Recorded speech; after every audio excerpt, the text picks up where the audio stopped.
Here with Concordia head football coach Patrick Daberkow to preview the 2021 season. And as we sit here, you've had a couple of practices to look at your team. Hopefully things are off to a little bit more normal start than a year ago. But how about what was this team able to accomplish basically since last season ended? Well, we had a good off season. We're as a staff, we feel like we've got an organized plan, and we feel good about our schedule and our preparation. And so right now we're just at a point where we're trying to execute what we set in motion last January. And I love the leadership on this team, and it's been a really welcoming environment for the new guys to come into and be a part of. And so we haven't really accomplished much. You only really are gauged by Saturdays with this stuff. So I feel like we're on track, though. I know it's well in the rear view mirror now, the last season, but what were some things that you took away that maybe gave you some optimism going into this year? I think that we emerged from everything in 2020 with a unified locker room, and I think that was the biggest takeaway for me, is that we got a group of guys who care about each other and love each other well, and push each other. And so we'll continue to the guy who wants to go the hardest, we'll drag the rest of the group along to that person's level. That's the goal. And so we got a lot of high achievers, a lot of guys who are pushing hard right now, and so it's a fun group to coach. A big focus on offense last year was trying to ramp up the running game, and we really saw that, especially the first couple games of the year. You have several offensive linemen who've been multiple year starters. How satisfied are you with how that's developing? We'll be satisfied when we score more points than all of our opponents. I think satisfied is probably not a word that we're going to use. I think offensive football success is defined by, are you making plays on money downs? Are you making the big play in the big moments? Are you making the conversions? Are you scoring points and moving the sticks? That's the only way to really gauge offensive production is points on the board. And so we have raised the bar, but it was we'll continue to raise it. We're not satisfied. Well, Jonah Lyon was someone who burst onto the scene early last year, had a 5-touchdown game too. I know you like Jonah and that whole running back room, but what are you expecting from production? I know you said you want to score more than the other team, but what do you expect production-wise from Jonah and that group? Well, we need to improve pass pro.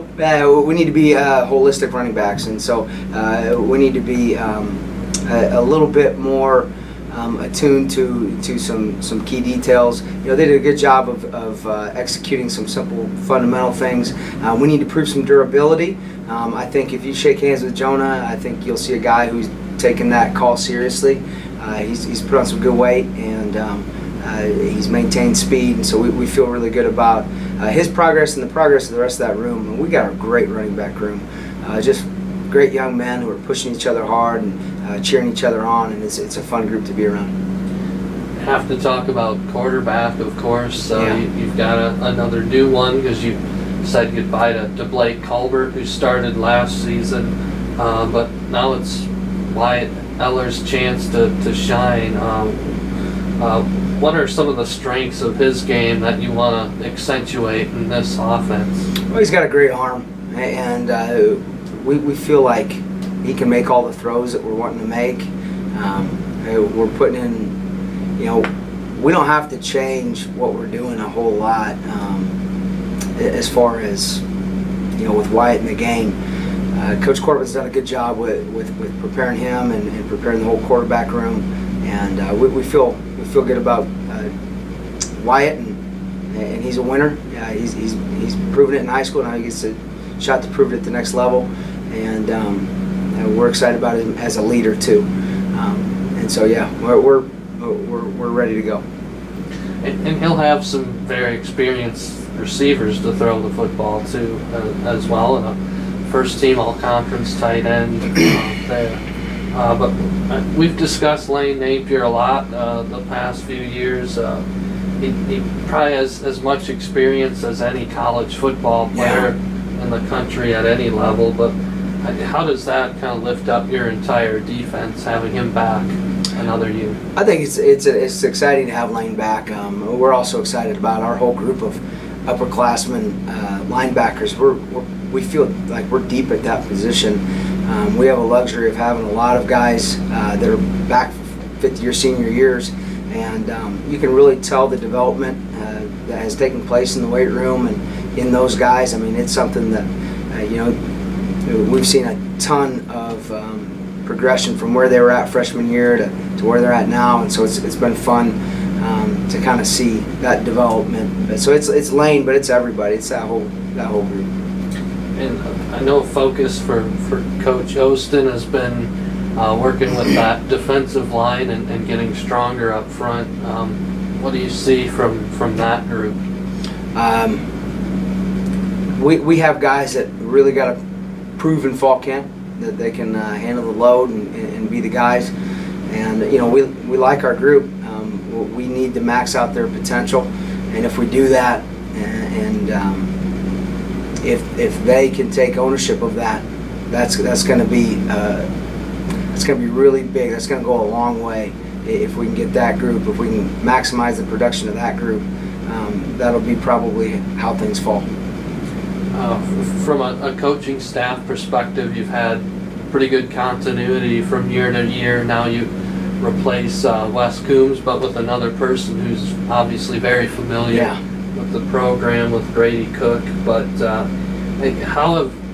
can you speak to a little bit to how things have been shuffled around and what you like about this staff? Yeah, well, we have great staff alignment, and Grady Cook is just a phenomenal offensive line coach. He's a great teacher. He was an education major here, and he's really good with those guys. And if you find a good old line coach, you do everything you can to keep him, and he has been very good for us, and he and Coach Corbin work really well together. And so it's been exciting to see him be able to step into a full-time role. Demarie Martin has done a great job of kind of shouldering more of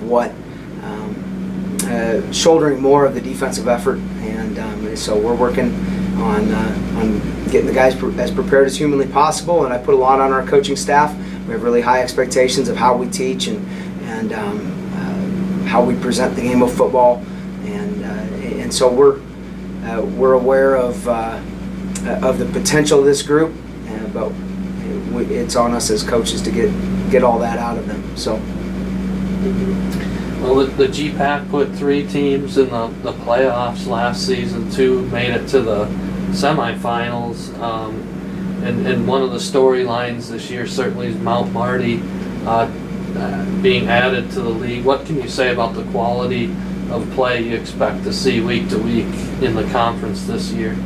Well, I think that this is, as far as small college football conferences, I don't know if there's a better conference than the GPAC. I think a team has played for or won the national title the last 3 years from our conference. I don't know how many of the other conferences sent 3 teams to the playoffs.